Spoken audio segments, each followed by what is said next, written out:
Dinner Conversations is brought to you by Child Fund, a community development organization that has been envisioning a world where every child is free to live at their fullest potential, no matter where they're from or what challenges they face since 1938. Partner with us and our good friends at Child Fund to change the world and the life of a child by considering sponsoring a child today. It really does take so little to make a difference. Visit childfund.org/dinner conversations. A child is waiting.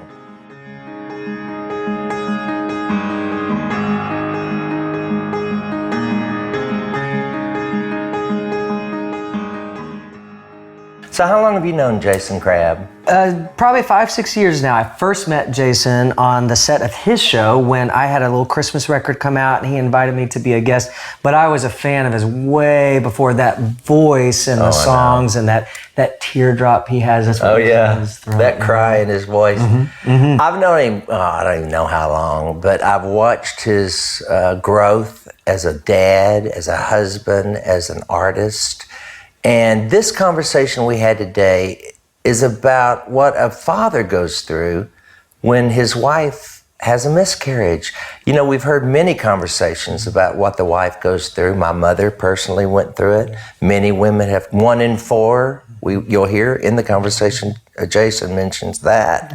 But what is it like for the father? Yeah, it's a conversation that we have had more and more, especially wanting to be tender and compassionate towards women because it's such an experience for them. But it is interesting to hear how Jason experienced it as a dad. He is obviously a really cool, amazing dad who has a palpable love for his family, for his wife, and for his daughters. So it's great. There's one seat left at that table, and it's yours. So let's join the conversation.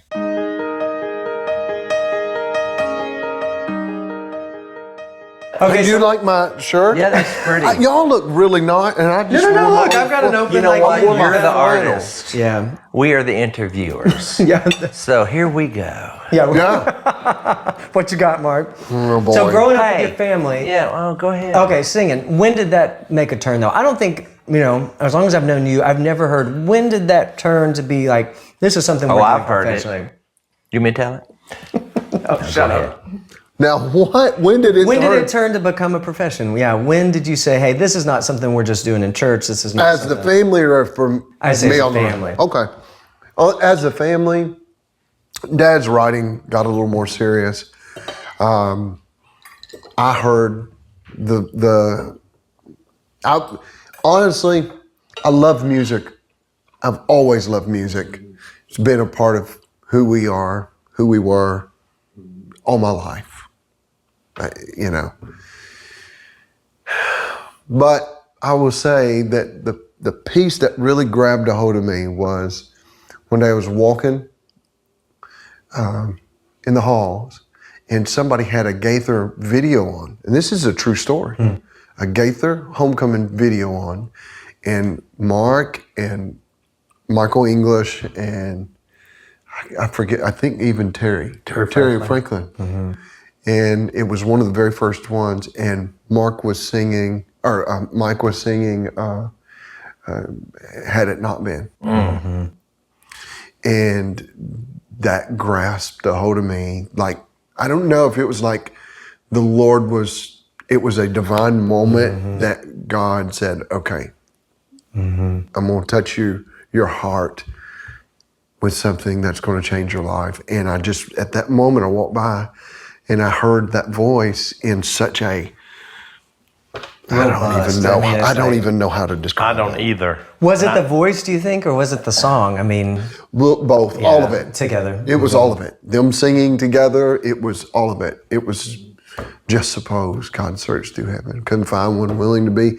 I mean, just if you speak those lyrics, it's just powerful. But then when you got a voice like Michael English that's singing it, it's even more powerful. And the tear. What I hear in you and I hear in Michael is this tear, this cry, this passion. And in your voice. In the voice, yeah. It's like a teardrop. You're running the lyrics through your brain. You know what? A lot of people fail to do that. You told me probably about 15 years ago, we were on stage together, and you gave me a compliment, and I've never forgot it, and it's rehearsed in my mind many times, and I've shared it with a lot of people, is that you said, I like the way you run the lyric through your head before you sing it. What do you mean by that? Well, I didn't mean before you sing it, as you're singing it. You're thinking about what you're singing. Because it's in your It's not face just and in I'm your thinking eyes about, and I'm not thinking about my next lick. I'm not thinking about anything other than I'm telling a story. I'm doing it on pitch and on the pocket. That's what I'm doing. And if you're not telling the story, you're not doing it right. Yeah. Do you think of the full circleness of that? Like someone is hearing a song, maybe it's, who knows what it is. It's sometimes a cry, maybe whatever, a Jason Crabb song, hearing how you interpret that song. Yeah. And in 20 years, we'll be sitting around a table talking about, it's when I heard Jason Crabb sing. I mean, do you ever think about that? You are having that kind of impact. I really influence. don't, because I don't take myself that serious at all. I can promise you that. I'm just like, Lord, thank you for the dates that's on the book so I can pay my house payments. You know what I'm saying? Right. These girls are expensive. Right. Let's talk about that. You have two girls. I have two girls. One loves basketball. One loves music. And they're teenagers. They're teenagers. Now, did you've had a miscarriage? Yeah. Well, When was that? Two of them. Two of them. Two. When was that? That was before Ashley was born. My first, my oldest. Okay, you had the miscarriages Yeah. a first. series of miscarriages. Yeah, that was tough. Really tough.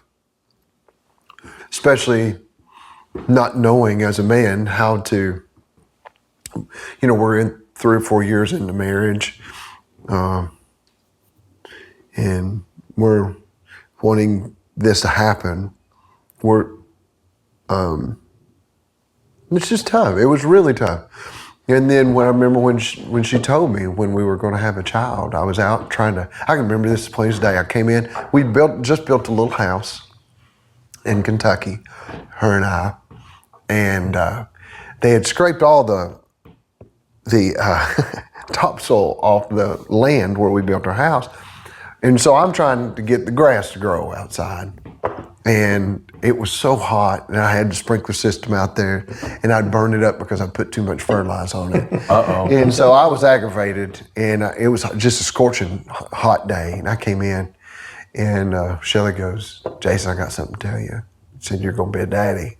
And I'll never forget it. We sat down on the couch and cried. And Now, this was before the first This is the first pregnancy. Okay, got it. First pregnancy. Got it. And it wasn't long after that until she started having complications, and she just knew that it happened, and we had a miscarriage, and it happened again. It happened twice. How far apart? About I want to say about 7 months, I think. Jeez. My timing is, I'm really not good But there at was that. time. But fairly close. It was fairly close, but there was... And then she tells you, I'm pregnant again, so you're all excited again. But are you excited, or are you kind nervous? of... No, I'm a little nervous. Yeah. I really am, because we don't know. Right. We're questioning, and the second one, this is the hardest. This is my wife is an amazing woman. She's my very best friend, but she's one of the strongest people that I've ever met in my life. And she's a rock. Like, she's just solid. Yeah. Mm-hmm. It doesn't, I'm thankful that my children have someone like her in their life, because, you can't shake her. You might rattle her, but she ain't going nowhere. Yeah. You know what I'm saying? Yeah. She's not going anywhere. Yeah. She's not picking up. So anyways, when she had the second miscarriage, we were scheduled to do a Thanksgiving singing news photo shoot. And we had the cover, and they had sent the camera, just everybody in. And it happened like maybe 15 minutes before we were supposed to sit down at the table and do the shoot. And give thanks. Yeah. Wow. Yeah.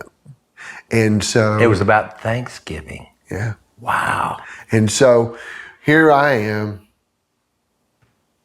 wondering, what do I do? I mean, we're just a young married couple. The Crabb family, this is a big shoot for them. What do I do? What do we cancel everything? What am I doing? And I'm trying to be strong for her and to let her know, to be compassionate, right? And she's first, and this. And she looked and she goes, let's go do this thing. Ain't nothing we can do. And I went, okay. This is gonna bust wide open when this is over. Right. You know what I'm saying? This is tough. Yeah. But she just gathered herself. We went and did the photo shoot, and we dealt with it later. Wow. And I don't know how. What was dealing with it later? Like, what does that look like? Because I think the conversation around miscarrying used to be, I feel like, such a silent grief, death conversation. You didn't talk about it. Maybe I know some women in my life who've miscarried still feel some shame around that, especially if they're unable to have children. Their body's not working it out. What does that conversation look like later when kind of the floodgates open up? What are you hearing from her, and what are you feeling? What are your feelings as a father? Well, as a future father, as a man, you're trying to know what to do and be strong, which is very, very tough, because you want to be that rock for her, but also you want to be compassionate. You want to be encouraging. Tender. You want to be very tender, and you want to be, that person that she needs. Sometimes that's hard because you don't know exactly what that is. Right. And how do you know if she doesn't tell you? And she may not know, right? I think it's a lot of unknowns. Probably what's running through her mind is he upset with me? That what if he thinks that I can't have children? Is this all these things? And so you're weighing these things out, and it really is a good thing to maybe have someone to talk to help connect the dots. We didn't really. We just kind of dealt with it. Here we are on the road, on a bus, right, running the roads, doing what we do, and going through all of this, with people everywhere. Yeah. And then, my younger brother, Adam, here we had a couple of miscarriages, and his wife, and they come to us and tell us, we're getting ready to have a baby when we've had two, and we, it was really Did he know? a trying moment. Did your family know about the miscarriages? Oh, absolutely. Sure. Okay. So this everything was shared. open. I think it's more common than we. One out of every four. Okay. Because One out of my every mother miscarried before me. Yeah. And if that baby had lived and come to full term, I wouldn't be here. I wouldn't have had. I'd have missed my window of opportunity. Can you? I got you. I'm about to backhand you. So let me finish this before he makes very cynically light of it. I think it's more common that women shouldn't take it personally. No. That it's you've done something wrong. No. Yeah. Well, and were there things that did encourage you guys that people spoke, and were there things that weren't very helpful? Absolutely. What were some things people should not have said? What they shouldn't have Should said? not have helpful. said. Yeah.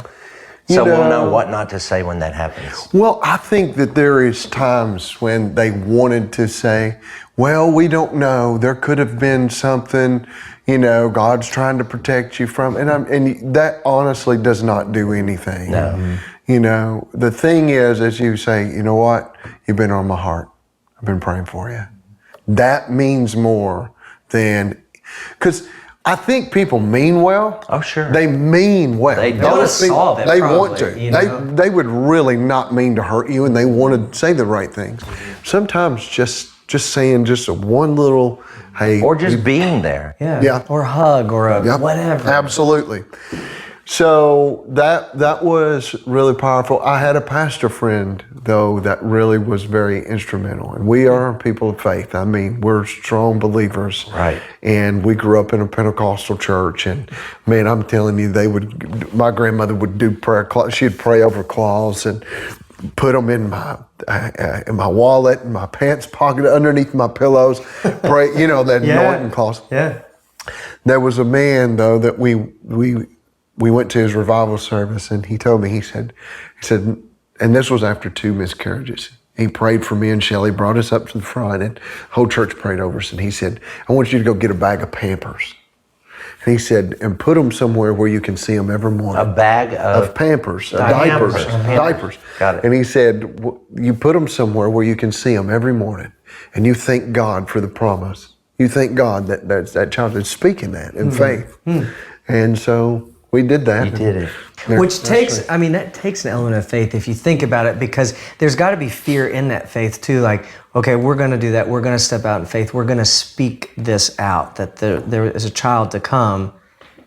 Because there's got to be something in the back of your head that also says, but what if they don't? And Well, what that's does that what do to my faith without doubt is kind of, I mean, you don't need faith if there isn't doubt. Yeah. But was there doubt? That's Right? true. Faith and doubt goes together because faith is speaking things that are not. Everybody thinks if you're doubting, you're sinning, you're not trusting. No. Doubt buddy. increases our faith, doesn't it? Without doubt, when our faith There's no not need for evolve or There's no increase. need for faith without doubt. Yes. Okay, so I want to ask another I question. know that's a little deep, but it's really Think true. about it. It's true. But then also to have faith and to do that, you got to be willing to put yourself on the line. And you got to be willing to go, you know what? It means enough to me that if I've got egg on my face at the end of this, it's okay. Yes. And I think that is very important, especially for believers. Well, and that it's not egg on your face in the end, right? Like, if this turns out differently than I'm hoping, expecting, praying for, that doesn't say something less about God. Doesn't say anything less about God. It just says less about your. It's kind of one of those things that you've got to do it to not worry about what anybody's thinking. You got to get to a place where you don't care. Sure. Which is a good place, is a freeing place. You're saying when you, I'm confused. Don't care about what other people think if it doesn't. If an action of faith, like the Yes. Pampers, I Right, did that. right. And you didn't care what anyone thought. Yeah, if Yeah, I you do that understand. to Yeah, a got lot it. of people, that don't That's know crazy, about yeah. faith. That's bless Yeah. their hearts. Hey, you know what? They look. You know what I'm saying? But It worked. Exactly. You know, Exactly. Nevertheless, I don't know. You could say, well, was it really the Pampers, or was it with the sperm hit the egg? Guess what? It's both. Here's what I'll say: it was God, Yeah. because all of it's a miracle. That's right. It's all Every bit of it's a miracle. Life is a miracle in general. Oh my Even goodness. living it within the grief and the pain. Look and at this. I know. Look at this. I mean, our hand, the blood that flows through our veins, how we are made up. That's a miracle of God. How we're Fearfully and breathing. wonderfully made. Isn't that awesome? Yeah. Man, that gives me those good old gospel, I good know. Holy Ghost bumps. My hearing from Hallelujah. home bumps. Yeah. What if I don't have them? Because you're not saved. Dinner Conversations is brought to you by Child Fund, a community development organization that has been envisioning a world where every child is free to live at their fullest potential, no matter where they're from or what challenges they face. And they've been doing this since 1938. Child Fund's mission is to help bring positive and lasting change to communities around the world by removing the barriers that keep children from realizing and reaching their dreams. Worldwide, over 570 million children are living in extreme poverty. For too many families, access to health care is a luxury, and opportunities for education and employment are extremely limited, forcing parents to often make choices that hinder rather than promote their children's futures.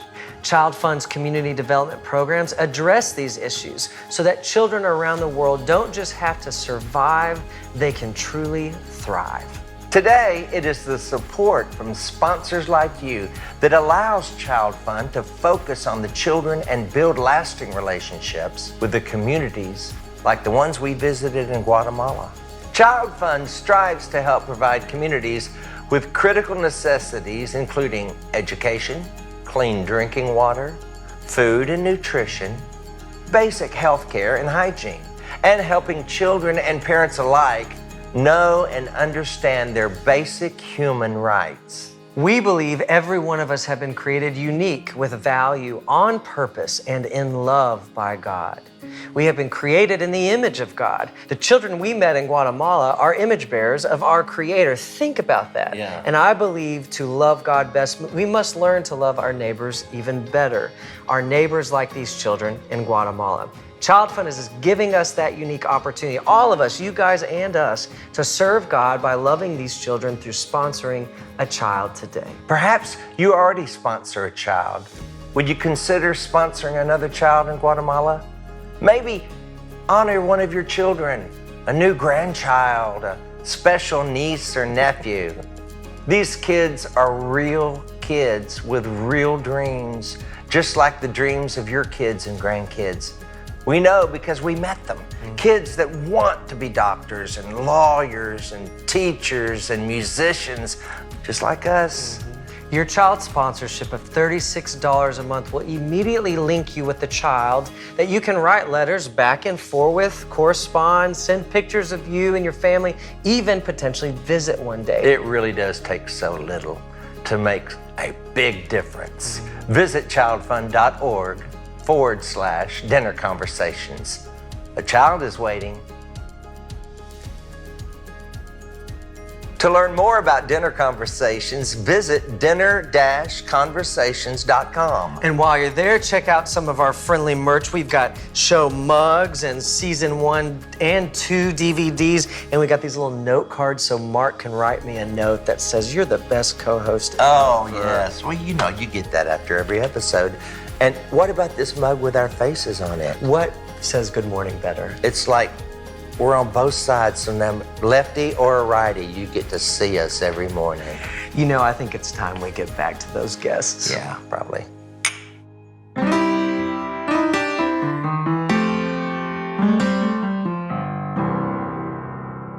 Sonya, I'm so glad that you know how much I love you and have for years. And some of that's just through my own personal experience with your family's music and how that has had an impact for me personally and some very dramatic personal moments in my own life. I want to talk about today some of your story and your immediate family story, your and Jimmy's family's story. But take me back, before we talk about your family today as it looks today, I want to hear, I was reading about a story from when you were, I don't know, maybe a teenager and visiting Dollywood. You know what I'm talking about? Yes, I do. Okay, I do. Okay. So ever since I was a teenager, my heart's desire was to be married and have children. I just wanted, especially a daughter. And I guess the only reason I can make sense of that at such a young age was just because of the great relationship that really all of us have with our mother and what a great mom she is, and just having that innate desire to be a mother one day. And so they had this little dress shop at Dollywood called Little Dolly Dress Shop. And I couldn't help but just wander in there one day when we were there, and they had the most adorable dress hanging there. And it was the cutest thing I'd ever seen. And I must have been like 17 or 18. So you're a kid, I was young. But I knew that one day I would have a daughter, and so I bought this little dress. It probably would fit like 3 to 6 months. It was a little ruffly, kind of a polyester, fluffy dress with strawberries all over it, with a matching bonnet, little checkered pattern with strawberries and a little bonnet. It just looked really old-timey. It was just so cute, and I just couldn't resist. So I bought it. So you bought it. I mean, you're not married or anything at the time. No. I mean, this was before all that. So I bought the dress, and I just said, I've got to keep this. And so I put it in a closet, and I just said, one day, I'm going to have children. I ended up getting married. My first husband and I, we did not have children. We were married for 7 years. I went through a divorce. And I was single for many, many years after that before I met my husband, Jimmy. And I kept the dress. Everywhere I went, I kept the dress. I don't know why, I kept the dress. So I kept the dream. Fast forward then, so to 2009, you and Jimmy get married, right? Yes. And you meet somewhere around that time too. That was a pretty quick courtship though. It you was. knew when you knew, right? Yeah, we knew. We knew. We're celebrating 10 years this year. And And so we only dated for 3 months, and then we got engaged, and then 3 months later we got married. Wow. So it was fast, but we knew. And that was also a fulfillment of prophecy in my life. And I also had been prophesied that I would have children. Did that This is before I met Jimmy. And this is before Jimmy. So does that feel like, I mean, I'm curious about this. I've been prophesied over once or twice, not in such specific manners, right? More about demeanor and a spiritual disposition. When someone prophesies someone and says a word, that's from the Lord, very specifically in your life, like you'll have children, you'll be a mother, and you're not seeing that happen, or you're not seeing with who that's going to happen, with kind of wilderness type area, does it feel, I mean, were you assured all the time, or were you like, that may not have been a word from the Lord, Well, because I knew the source, I knew that it would come to pass. And so, although I think it was just God saying, here's a nugget of hope, hold on to this until the time is right. And so I never gave up hope, even when I started in my 30s. I didn't marry Jimmy until I was 34, 35. And so it was late. And I didn't know if I could have children. I didn't know if he could have children. I didn't know anything. But I still felt in my heart that I didn't need to worry about it, So then you get married and you get pregnant with your first child. Aiden, yes. And so that pregnancy, it was great. It was normal, easy. Again, I was 30, 2011. I have to backtrack and subtract. He was born in 2011, so we'll just say he's 8 years now, old. So 8 years ago. Let me think. I was 37. Okay. And actually, he was born 3 days after my birthday, so I think I just turned 38. And that was easy, and he was great. And so for 3 years, it was just us and Aiden, and we were content. And but then because he wasn't a good sleeper, so we waited for a while, right. and then we decided to try again. And so you didn't have any fear or trepidation necessarily, or any anxiety going into this second pregnancy? The only anxiety I had was my age. Okay. And knowing that the older you get, the higher the risks are for problems and issues for the child and for the pregnancy. But I just trusted the Lord, and I had different people sowing into my faith, like they'd had dreams and visions of me with a daughter and with, and so I still had the dress. I had my son, and if that was it, then that was good enough. I could have put the dress on him if I really had to, but no. Like, this is what this is meant for. Right. No, but... I show you some of my baby pictures. I want to see him. Yeah. I want to see him. But I just knew that God wasn't finished yet, so I had that peace. So walk me through that pregnancy then. When did that pregnancy with Ava begin to turn from a healthy pregnancy into something unknown? So Aiden was 3.5 when I got pregnant with my second child. I found out at 18 weeks that it was going to be a girl.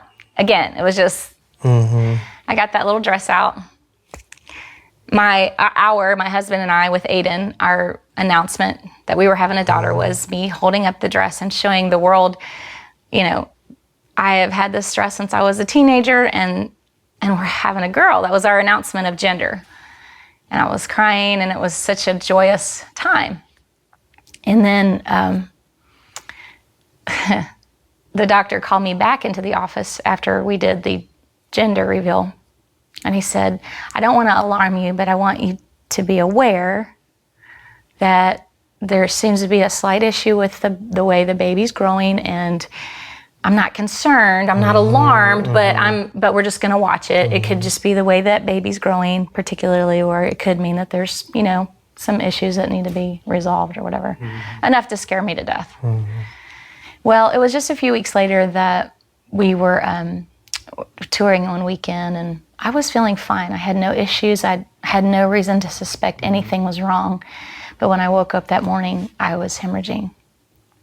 And it scared me so bad. And we were playing that afternoon, and so rather than stay in Georgia and go to the doctor, I said, let's just go home. I'll go to the emergency room. I went to the emergency room. When we got home, it was midnight, and I'll never forget it, when I got to the emergency room here in Hendersonville. And they ordered an ultrasound, and she came in, and the lady was doing the ultrasound, and the whole time she's doing the ultrasound, she just she just looks like this, like she's not saying anything. And I'm like, can you see the heartbeat? Can you tell me anything? And she's like, I'm sorry, I'm not allowed to discuss that with you. Your doctor will be in to discuss the results with you. She wouldn't give me anything, and I just felt like something's really wrong because she won't tell me anything. Sure, anything, you know? She's avoiding the topic. And so because it was in the middle of the night, we had to wait 2 hours for a doctor to come in with the results. And with this lingering anxiety of what's going on, and I hadn't been feeling or moving or anything probably for, a few days, but that happens sometimes. And when you're busy the way we are, you don't really notice as much. Sure. And I was still early on. I was only about, 23 weeks at the time, 24 weeks. So I just thought she was not very active. Anyway, doctor finally came in. It was 2 a.m, and she sat down at the edge of the bed. This wasn't my doctor either. She was the one on call. And she said, Mr. and Mrs. Erie, I'm so sorry to tell you that your baby girl has passed away. Her little heart has stopped beating. And I said, are you sure? Are you sure? She said, I'm sure. I'm so sorry. And she said, we can tell by the ultrasound that she's probably been passed away for several days already. And my body just hadn't responded to it. And she said, you can either go home and wait for this to happen on its own, or we can induce you and begin the process of labor. And that was so hard. That decision was so hard. And in those waiting hours of not knowing whether she was alive or dead, the TV was on. We were just trying to pass the time, scared to death, but praying and hoping for the best. And some stupid channel was on, and I said, I don't want to watch that. And so we flipped it, and there were the Gaithers on TV. Your people. And we stopped, and I watched those songs, those hymns that just filled the room with so much peace, like the songs of hope that I needed so desperately in that moment. In those hours of waiting that felt like days. And I just remember feeling the Comforter fill that room with those songs. And I said, I get it now. I've always loved the Gaither videos. I've always loved the singing and even what we do. But here I was in a position where I was the one being nurtured by the music that I was part of creating. And it was such an amazing epiphany for me.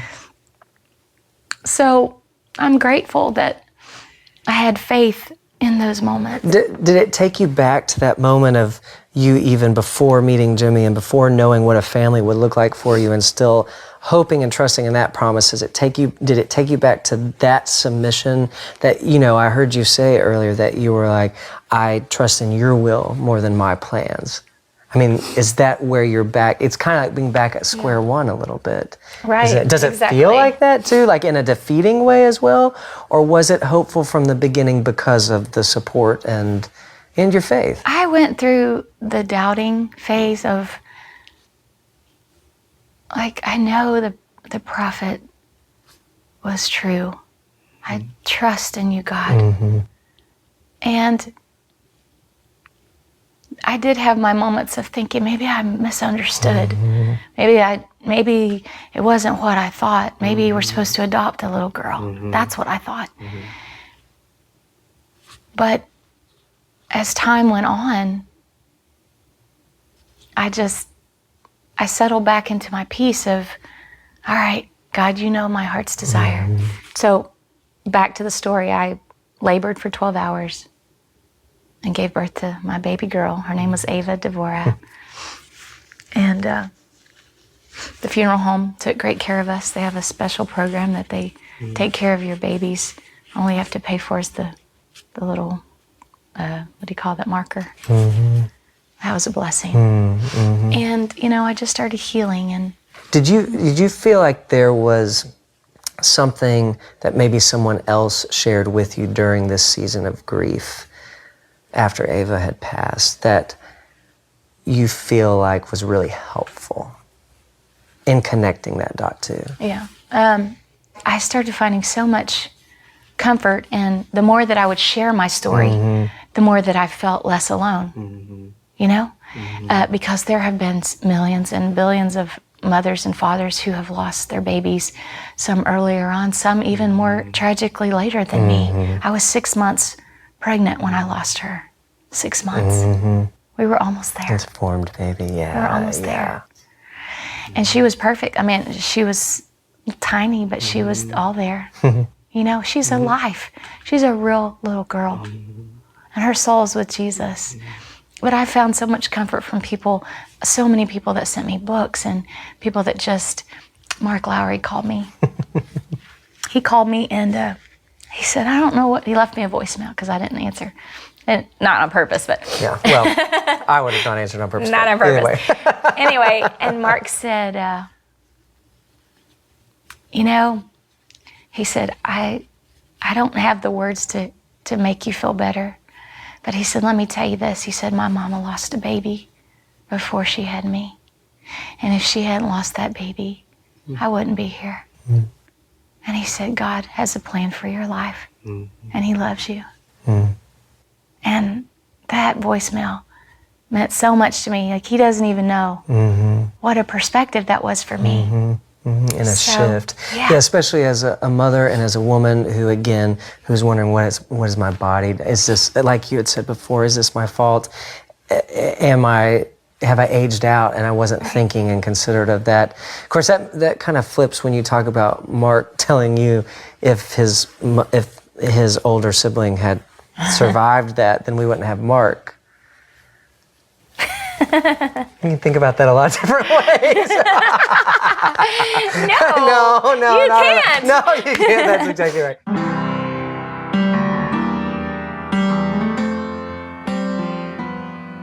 One more question about that, though. If you, okay, so wanting to be so aware, going back to you talking about Shelley and wanting to be aware of her and her feelings and be tender and compassionate and all those things you want to be as a man, as her husband, but how did you also stay aware of you had to have feelings too.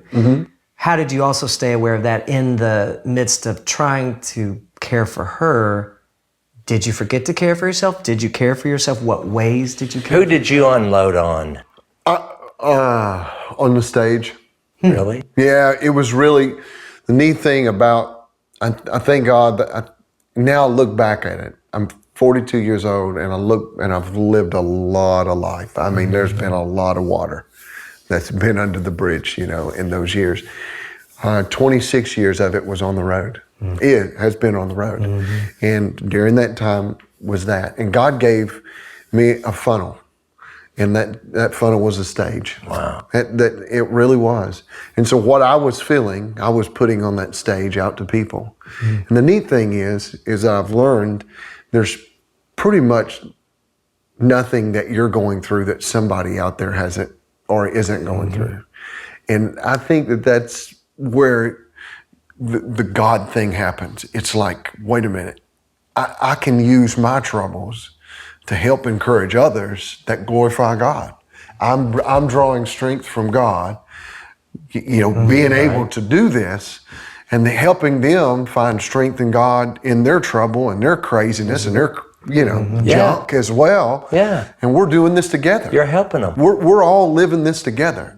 I might be on stage, but that second pew, it's their stage. Yeah. You know, they're feeling it. And, you know, it's their place. It's basically you're showing your scars. And when you show your scars, everybody with those scars, they know it too. Like I've been there. Like when my dad went to prison at 76 years of age, I remember getting on stage and I talked about it.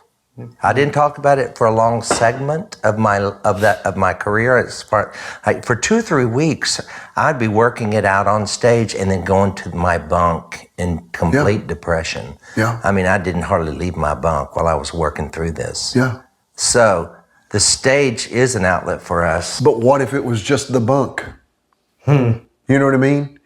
If we didn't have the stage, there was some things that I worked out. There was some things I worked out out on the stage. Yeah. I remember I went through a heavy anxiety attack and just started going through anxiety really strong. And I remember one day I was in West Virginia, and it was a little local West Virginia Christian station. And those are the best because you never know what you're going to get. You know those little pockets, that I love, those little country stations. This little lady, I promise I don't know her name. I've never heard her, never saw her name in a magazine or lights or anything. She just stood up there and she sang, "I'd rather have Jesus than silver or gold. I'd rather have Jesus than riches untold." And I'm sitting there on the edge of the bed thinking I'm about to honestly die, literally. I'm thinking there's no way I can survive like this a couple more days. There's no way my body will make it. And I'm sitting there listening to her sing this. And I walked out on the stage that night and I told Justin Ellis, which plays keys. This was before Blaine played for me. I told Justin, I said, "I want to try something different tonight." I said, "I have never sang this song before, but I love it." And I started singing, "I'd rather have Jesus." And man, something just started breaking in me there. It was full trust in Jesus. And man, that song was healing for me. I'd rather have Jesus than silver or gold. I would rather have him than riches untold.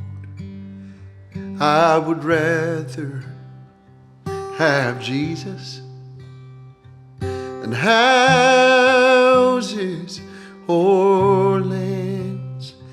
I would rather be led by his nail-scarred hands than to be a king of a vast domain, than be held in sin's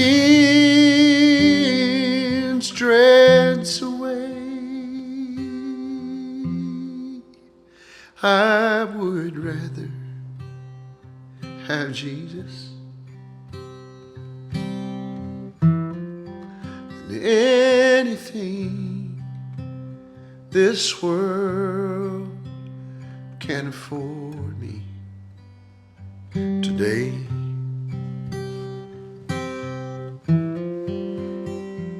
I would rather have Jesus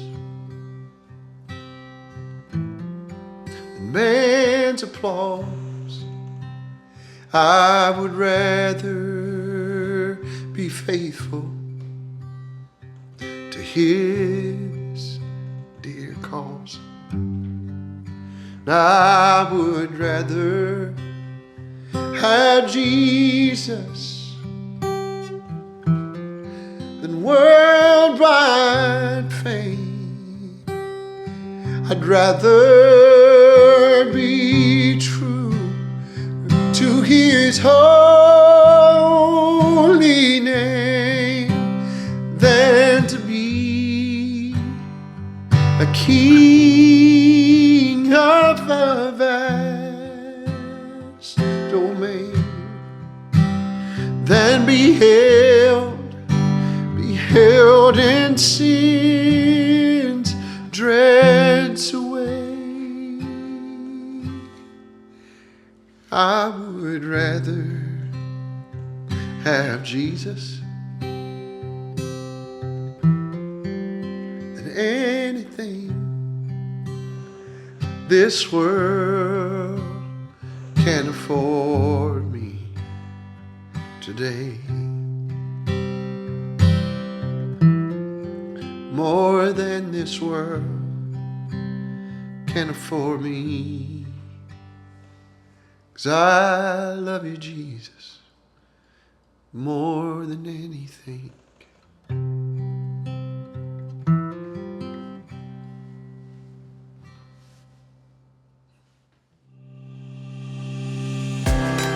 You can help change the life of a child today by partnering with Andrew and me and supporting a boy or girl in Guatemala through Child Fund today.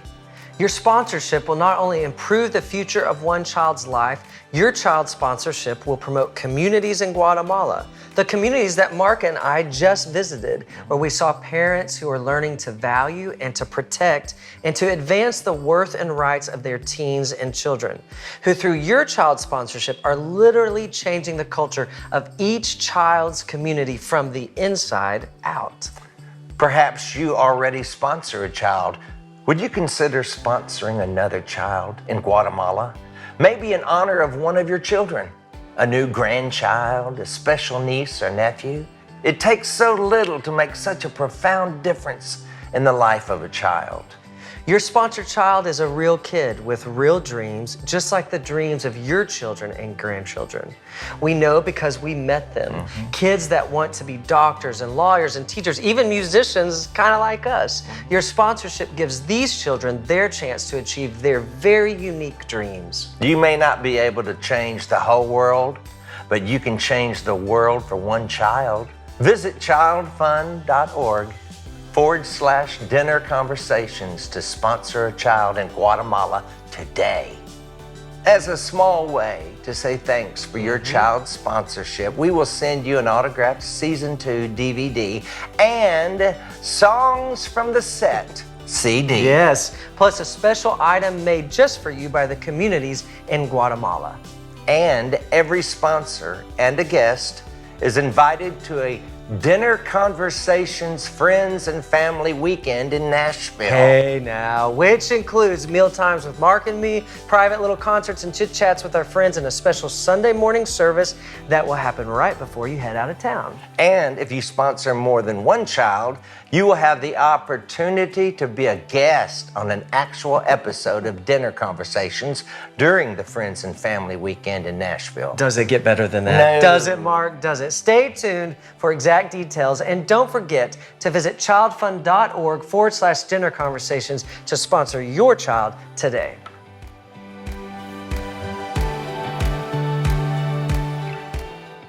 So you do have two children. Two. Right? Ashley and Emma, who are, what'd you say, 16 and... 16 and 13. Okay, so that's got to be an interesting thing, raising girls in a 21st century world.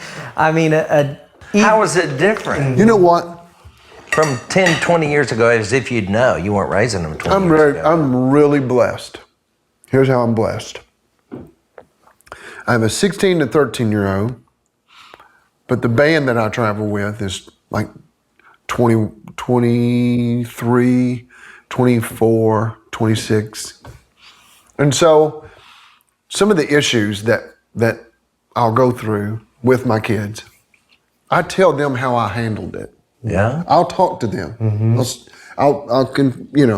This is what we went through. This is what I said.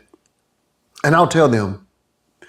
Sometimes they'll go, man, think about saying it this way. Then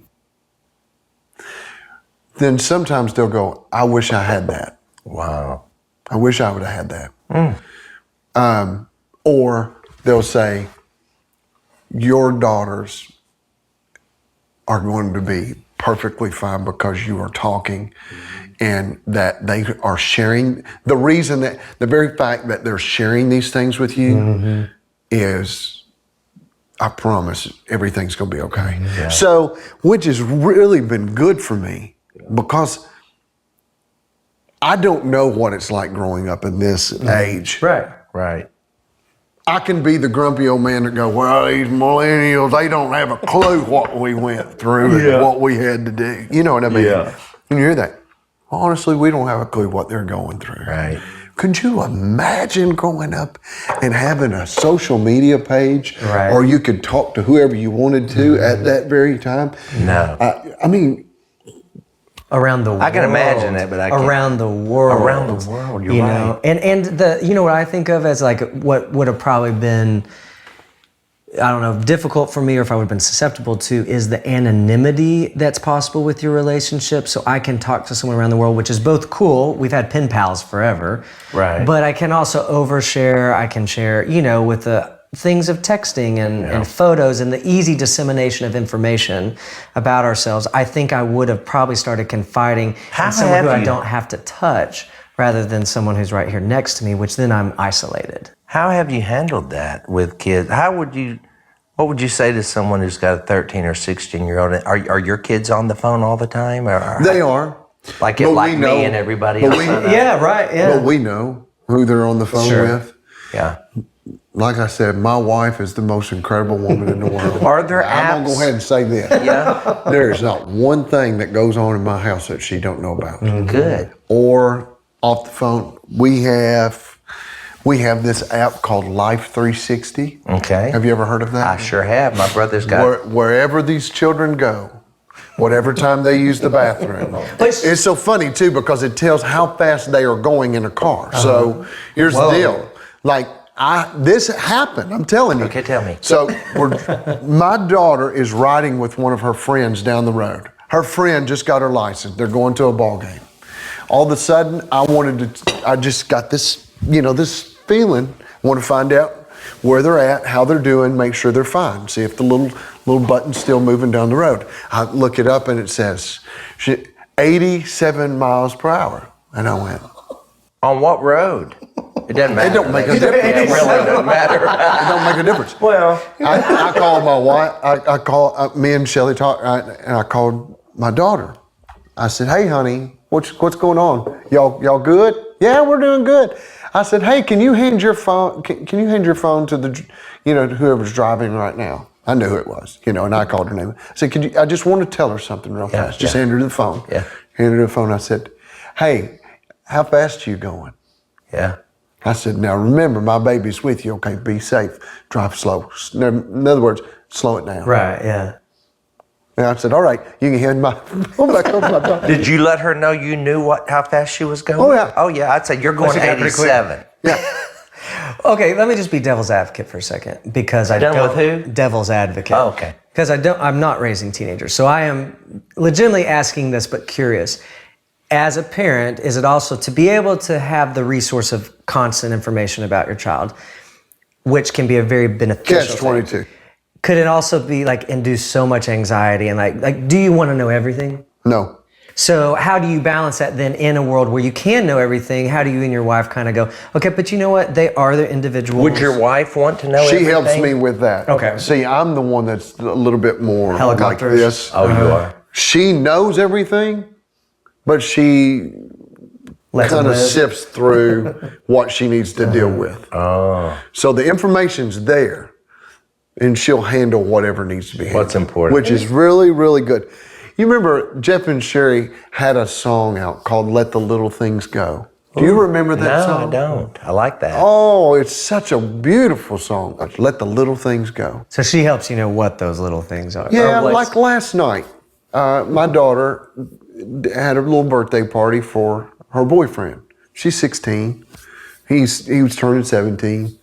He had a bunch of her friends over. We needed to go somewhere. We had another place that we needed to go. And I'm going, both of us ain't leaving. And the funny thing is Shelly goes, Jason, they're going to be all right. Yeah. Were they alone? I mean, a room full of people. Not a room. They weren't in the house. Oh. No, they wouldn't be. They couldn't be in the Oh, house. I'm confused They were now. outside. At a party. Outside, at the lake. And, Okay. Oh, okay. It's just kind of, not in the house. Okay. Lord God, no. I wouldn't let them in my Shelly's like, just leave them, Jason. No, yeah, and you know what was funny? I was getting ready, and I'm struggling with this. I'm thinking, I'm going to tell her to stay here. I'm going to go do what we need to do, go to the thing. Shelly can stay here. I was talking to my manager, which is a great man, Philip Morris, talking to him, and I said, I think we're getting ready to leave, I said, but Ashley's blah, blah, blah. And he goes, that's good for you to do that. It shows that you trust her, and she needs that. And I went, hey, Shelly, let's go. Well, I think we're going to be late. So I was like, You just did it. Wow. You did it. He did it. That Yeah. one word did it. But let her rise to the occasion, right? But when I came back, you should have seen her. She's like, Dad, we had a great time. It was great. Thank you for this. Thank you for letting us do this. Thank you. And it was just wonderful. Isn't that great? But It's hard. it was hard for me because I want to go, Yeah. you ain't, this ain't happening. Well, I want to play the devil's advocate. If something had gone wrong, See? would you have made the right decision? And would you say, oh gosh, I shouldn't have, I should have done something different. Honestly, true. That's the what conversation. Yeah. The conversation that we had. It's like, are we setting ourselves up? Are we doing this or whatever? And then it goes back to, I trust my daughter in the way that I've raised her. Yeah, you got to. And I know who she is. She doesn't struggle with this. Right. I mean, she looked right across, she looked at me and she said, Dad, I want you to know this. We were having a very serious conversation. She goes, I don't do those things. I don't. You got to trust me. And I said, okay. Well, and isn't trusting your kid also part of realizing you're not in total control? Like, what if something did go wrong? Well, Now, that's my wife. okay. Now, if you're going to, I mean, That's not, she's on to you about being in control? a little or what bit. do you say? That's your She's wife? Like a control that freak? My wife says you've got to have to let her breathe. If she's going to do something wrong, she's going to do something wrong when you're So you're the helicopter, and she's not. a little bit. Yeah. That's Maybe some interesting. of that's so because she's a woman. We're two dealing different with- type of helicopters. let me ask you this. One's is a news helicopter, one's is a police helicopter. You know, the news gathers the information. Okay. That's my wife. The police helicopter, Said, "Not that's me today." with the light going, That is I brilliant. caught you. That's brilliant. That's interesting. Is that because you remember what you did when you were 16? Are y'all hungry? Okay. One more question about this, though. Like, speaking of boyfriends and just our culture today and having girls, specifically having girls who are growing into women, and having a culture that doesn't always treat women well or respect them just as a base level. How do you both encourage them to respect themselves, maybe in ways they aren't encouraged by culture, and how do you treat them? And what's the motivation, about how you treat them and care for them and show them who they are to you? That's very tough. I think a lot of that is, Lord, help me, guide me to show me how to help do this in the right ways. There's times when you say no. There's times when you let them learn by themselves, but there's stuff that you got to guard them against. I think some of the conversations that I've had with my eldest daughter, she's like, look, when we had that conversation, and she said, Dad, I don't do this kind of stuff and that. And it was one of those things to where she said, and guess what? The people that I surround myself respect me. And that meant more to me than anything. She said the reason that I like the boy that I'm dating is because he respects me. Man, that gets me. Wow. That really gets me because I just don't want any boys liking my daughter. But if that got me. She said he respects me. That says she respects herself too. It does. And so that's really tough because there's a tough line here because, think about it. At 13, 14, 15, 16-year-old, the boys are going through the changes of life. Different things are happening. They have no clue what's going on. Their bodies are changing. Their voices are changing. They are running crazy. There's a lot of emotions that's going through their body at that one particular time, and they are not. And this is just, since we're just being on it, they are not thinking with their brain at all. They're thinking about everything that's changing in their life. And respect is not in the forefront of their mind at all. And so that's why it's so important, if you have daughters, to teach them they have to respect themselves for the boys to be able to respect them. Sure. You know what I'm They're saying? kind of helping the boy out a It little bit. really is. It's really helping the boy in such a way, I think. And I think you can be set up for failure. That's why I think a lot of girls that have trouble at home are looking for approval from a man or someone in a home that find it in the wrong place at the wrong time. You talking about the wrong place at the wrong time. A young lady can find herself in a bad spot, especially with a young man that is going through the changes of life. Her home's a wreck, and you're just set up for some disaster. So I think our young ladies needed to be shown, not. They just need to be shown how to respect themselves, and how they do that a lot is how their fathers treats their mother. Yes. You know, how they treat their mother and how they treat, them. Well, I've been to your house, and your girls adore you. Your wife adores you. I think you're doing everything right myself. I'm going to say I ain't doing everything right, but What would be one thing you done wrong? I get high strung sometimes. I got a little temper. Oh, really? Yeah, I think I was talking about changing the hat sometimes. Yeah. Now when I say high temper, I'm not throwing nothing or slamming doors. Good. I'm just my Like short kind of. yes, just short. And the older I get, The less patience I guess I don't know. for stupidity. Well, some of it. That's it. That's it. I just can't take stupid no more. I just it's like it is. If it doesn't line up with my thoughts, it's stupid. That's right. And so anyway, I think that's a little bit of maybe an issue with me sometimes. But your family, being around people, your daughters, they got to be rubbing up against that, because they're the ones that will bring that out in you, and then you're faced with it, That's how you probably have a short temper. You got daughters. Sure. Yeah. And not being perfect is okay, I think, for kids. Parents not being perfect is not a death sentence for kids. It's parents who aren't perfect that say they're perfect. Have you ever apologized to your daughters? Oh, absolutely. That's a great thing. That's a way to express that. You want me to tell you something? One time, and this is, I don't know how much time we got. Well, It doesn't tell matter. it. But it's like, I remember my oldest got just kind of did something that was just a wrong step in the wrong direction, and it was based off of peer pressure. And I knew that's what it was, and she knew that's what it was, and I knew that's what it was. Everybody knew it. Everybody knew that she gave in, and it was the wrong. It was not a positive step. It was a step. If you go down this road, then what else is ahead? And so I had to deal with that. It was a Sunday afternoon. I'm coming home. My wife told me about it. She said, "You're not going to believe this, but this is what I found out, and this is what happened." It was nothing like earth-shaking or whatever.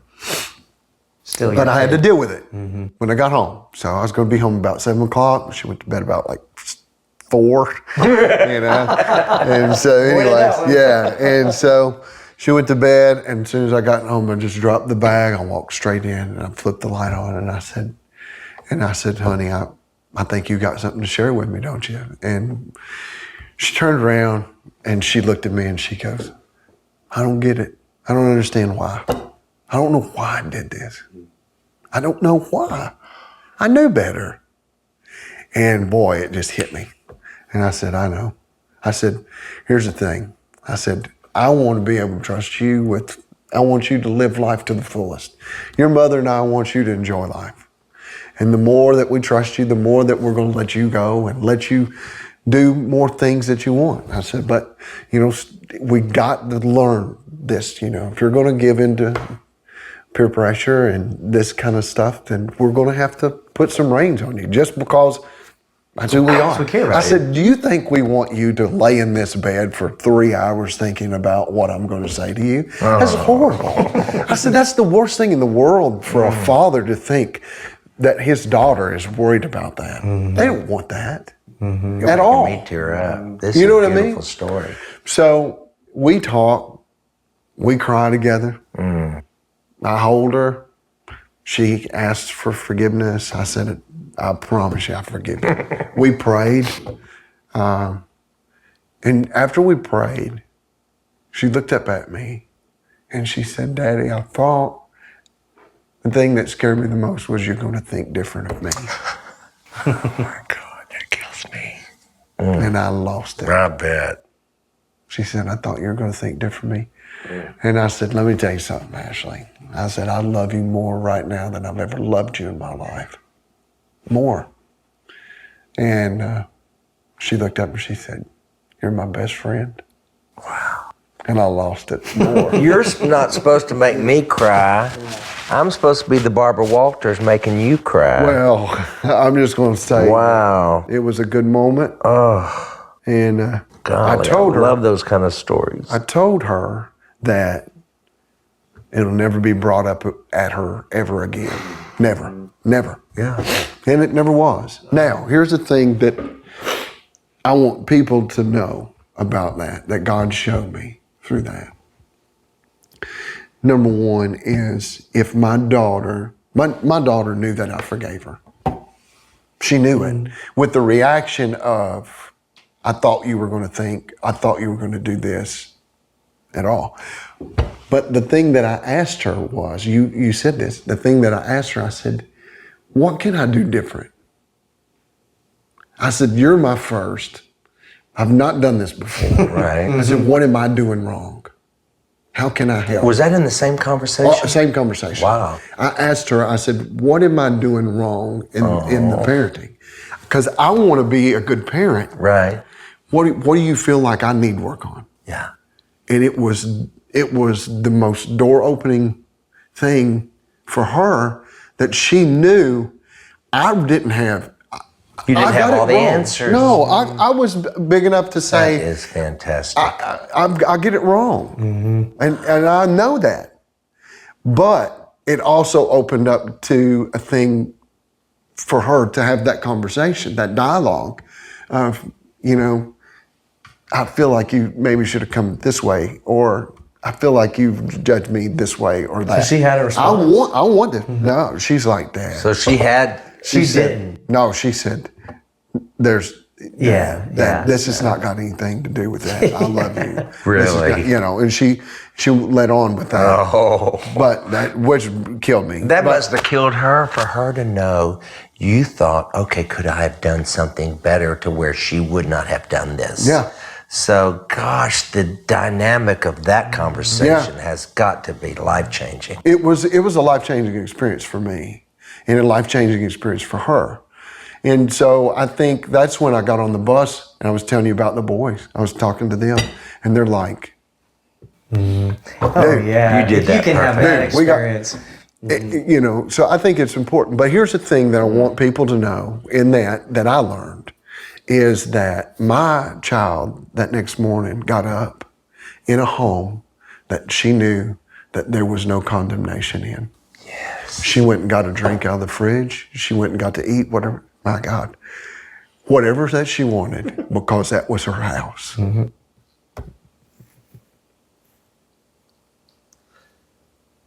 Just like our Father. And that's God. Yes. And so many people are living under condemnation and under that guilt and under all of that when you've already asked for forgiveness and you've made things right. Yes. And you walk around your own home thinking that you're second rate or that you're beat down or whatever. That's not the God that I serve. God, a good father would never do that. A good father never brings up past failure. A good father celebrates the future. Come on, buddy. And that's it. And just think, you're a broken image of our Father.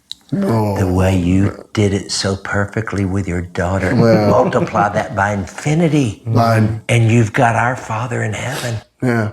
The only reason you knew how to love her like that is because of him. Of him. I'm stupid. No, No, I really am. I'm just saying, I'm stupid. But I my know point that. is, all healthy parents come by it by God. Yeah, innately. It's in your DNA. reflecting You're the Him, image yeah. of Him. It's His love through us. Right? Wow. Yeah, I think so. And I love think that. it's a very important thing for people to know that, for them to walk in victory. God wants us to live life to the fullest. That's what I want for my children. They can't do it with their head hung down in shame. Mm.